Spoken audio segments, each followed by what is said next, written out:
Oke guys, bertemu lagi di channel kita, Rizky Channel Manuel. Di kali ini kita buat video mengenai pohon sawit, tapi bukan pembibitan, mengenai cara membunuh atau mematikan pohon kelapa sawit. Soalnya ada yang komen, "Bang, buatkan video mengenai cara membunuh sawit tanpa ditebang menggunakan alat sensor." Nah, jadi kita bakal buat videonya. Itu caranya gampang banget. Ini di depan kita ada pohon sawit, ini kita contohin. Pohonnya udah agak tinggi, kita itu membutuhkan cuman pahat. Kalau nggak ada pahat ya pakai bor, dibor atau dipahat nyampe ke embutnya sana ya, nyampe embutnya sana. Udah itu kita kasih racun atau rondop lah, atau solar atau oli, itu kita kasih aja ke dalam, kita cocorin.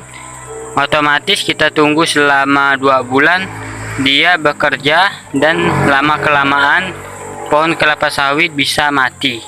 Ini kita ada contoh. Nah, ini bisa dilihat teman-teman. Nah, ini adalah pohon sawit yang udah kita bor, yang udah kita bunuh.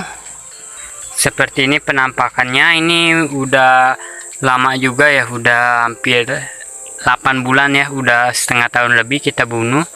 Dan kita tanam baru karena ini pohonnya cengkeh ya, cengkeh, makanya kita bunuh. Kita kemarin waktu itu kita bor menggunakan bor. Udah itu kita kasih racun sama solar ya, racun sama solar di bagian ini ya teman-teman. Kalau nggak salah, mana sih lubangnya tuh, di bagian ini. Nah, ini udah busuk ya, pohonnya juga udah mau tumbang nih kayaknya. Nah, itu kita langsung kita kasih. Tadi caranya gampang banget ya, tinggal kita bor.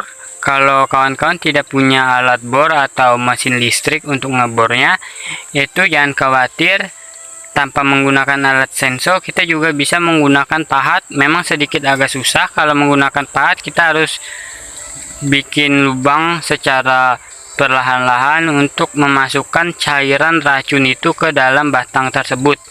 Nah, jadi ini contohnya udah selama kita buat dia bunuh seperti ini, kita matikan.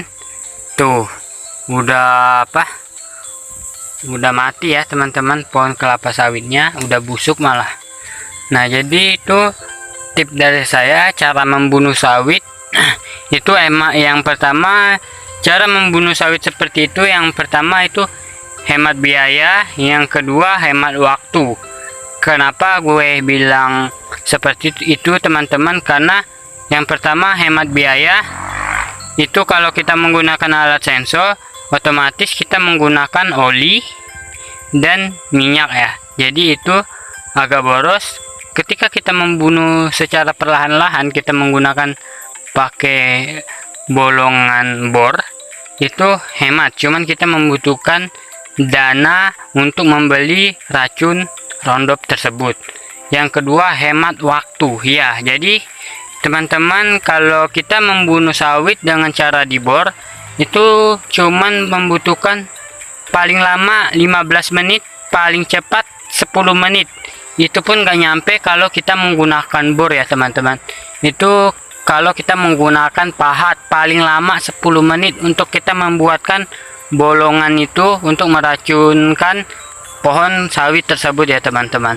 Itu kenapa aku bilang itu hemat waktu, hemat biaya. Jadi kalau ketika kita membunuh sawit sebanyak 200 batang misalnya, kita yang diperlukan sangat amat perlu untuk hemat biaya, hemat waktu. Karena membutuhkan membunuh sawit menggunakan alat sensor dalam jumlah yang banyak, itu membutuhkan waktu yang juga amat banyak ya, waktunya bisa berbulan-bulan untuk membunuh atau menebang pohon kelapa sawit. Nah, jadi begini aja tip dari saya cara bunuh sawit dengan cara dibor. Jadi itu ya, itu sangat menguntungkan bagi para petani sawit, karena itu lebih sekarang petani sawit lebih membunuh sawit dengan menggunakan alat bor. Udah jarang kita membunuh atau menebang dengan cara ditebang alat senso, kecuali memang embutnya memang pengen diambil aja untuk kita sayur. Nah, jadi seperti itu penampakan dari pohon sawit kita. Ini udah jelas mati ya, karena kita udah coba. Jadi begini aja dulu. Kalau kawan-kawan menyukai video kita tentang cara membunuh sawit dengan menggunakan alat ringan seperti bor dan pahat, jangan lupa di like, comment, serta subscribe supaya teman-teman tidak ketinggalan video saya berikutnya tentang pohon atau tanaman-tanaman yang lainnya. Oke, terima kasih teman-teman yang udah menonton.